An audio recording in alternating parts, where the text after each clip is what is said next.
Hello! Today I am wearing my geometric vagina dentata dress. Very yonic. I wore this to the Makino Botanic Gardens in Kochi, Shikoku, Japan, on a date with a guy who, when I later told him that I liked him, made it sound a lot like a frog falling down a well. That doesn't matter. Today I am here to talk to you about seeds and cataloguing seeds. I have a lot of seeds. A lot of seeds. One of the reasons I have quite so many seeds is because I did a seed order from Chiltern Seeds in September for some varieties that I was going to overwinter, which is all the seedlings you'll have seen in shots of my greenhouse. And then I also ordered at the same time some seeds for the new year in case there was a big run on seeds and they ran out of seeds. And then the seeds that I planted and overwintered, I kept in my seed box.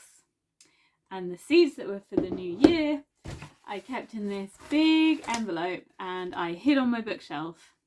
And then in the new year, I ordered more seeds for the new year.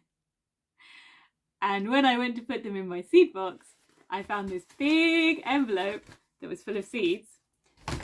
And then my friend Rose, who lives in Pennsylvania in America, sent me some seeds as well. So she sent me some Japanese seeds, some shiso, and oh my god, you have to see these, it's so cute. She sent me these little seed envelopes that she folded herself. They're so cute and they're just really beautifully done.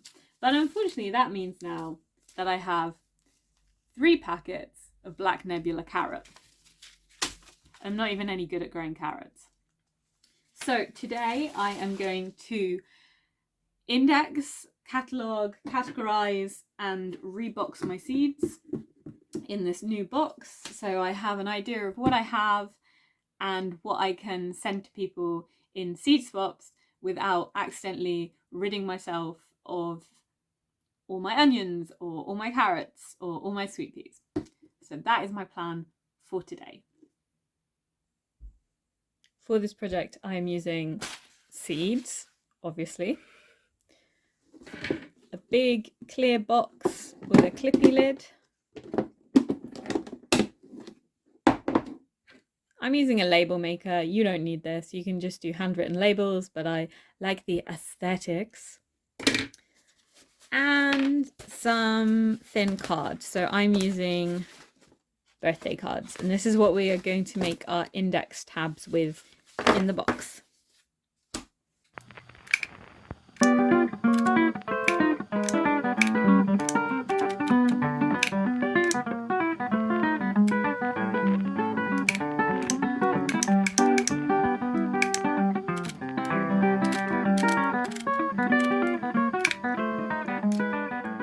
To start off, you want to measure the internal dimensions of your box so you know how big to make your cards.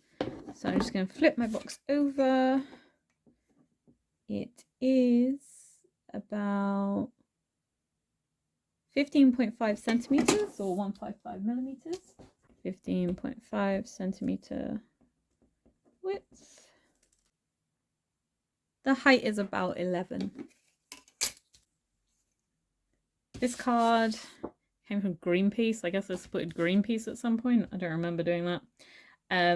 It's 15 by 21, so that's about perfect. So I'm going to cut this one in half. So I just mark half of that. So 21 in half is 10.5. Do the same on the other side. 10.5.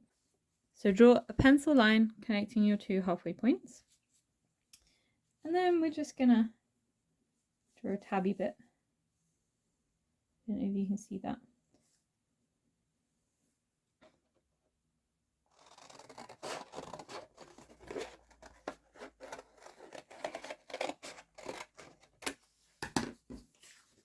And now you have 2 index cards that will fit in your box. And your label. And your label can just go on here. These are the categories I went for. You can choose whatever categories you like and label things however you want to, because it's your index box, it's your seed collection. So do it however you want to. You can use Latin names if you want to, you can use common names. I've used a mix of both, and I've used some terms that don't really mean anything. Like roots has carrots and parsnips, but also beetroot for me, which is a totally different family. Whereas cucurbitae is like the Latin name for squash and courgettes and pumpkins and melons and what am I thinking of? Cucumbers? Rather than Solanaceae, or however you say it, I can't even remember how you say it. I went for nightshades for my tomatoes and peppers, legumes for peas and beans, alliums for onions, leeks, flowers. I only really grow flowers as food for pollinators and to brighten up the garden. I don't really care about the categories within flowers, but obviously if you're really into your flowers, you'll have a whole load of different sections for flowers. Herbs isn't really a section. You've got woody herbs like rosemary, which are a totally different species from something like coriander. So, you know, it's not really a category. And then greens for me is anything edible that I can't really think of a place to put it, and we eat the leaf of it. So for me, that includes things like lettuce, includes mizuna, which is a brassica. It includes things like Swiss chard, which is the same family as beetroot. And it also, I've got somewhere in here,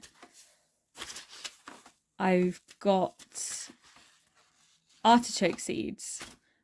And artichokes, I don't know what family they are. I mean, I could look it up. I think they're the same family as thistles. So they're not really a category. So I just made greens for that.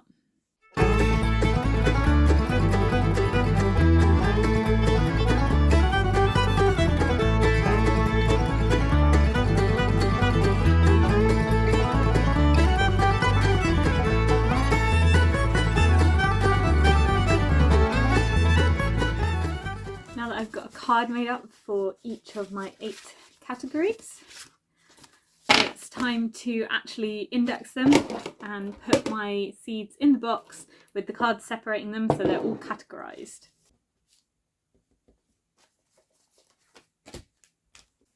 So the way I'm going to do this is with each packet of seeds. So for example, start with something easy. Cornflowers. I'm going to write it down on my list. Cornflower, and you can write the variety name if you want as well. So this is double blue. And then just pop it in the relevant section. So under F, flowers. Just going sideways. And then when I'm done with all of them, what I will do is make an index card from this scrap list that I'm doing now. I'll make a neat index card. I do not want to stay up. I'll make a neat index card that tell you exactly what's in my box of seeds.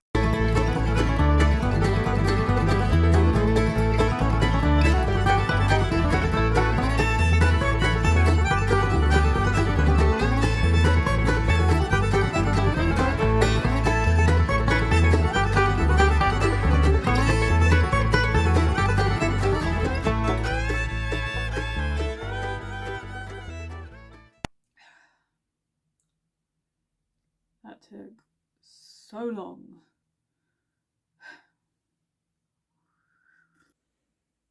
Turns out that I have slightly ridiculous amounts of seeds, so it's a good thing that I'm going to be sending some to some friends soon. And yeah, I made the right decision in getting the box that's like 30 centimeters across, because it's packed now. I can't fit my hand in there. Look at that. So the last step is to organise this list and get that printed and have that in the front as an index, and then as I use up things I can just swipe them off the list and then I'll know what I have at all times. That's how I'm organising my seeds for 2021. How are you going to do it? I want to know. Tell me. I'll see you next time when I plant some of these, hopefully. Bye!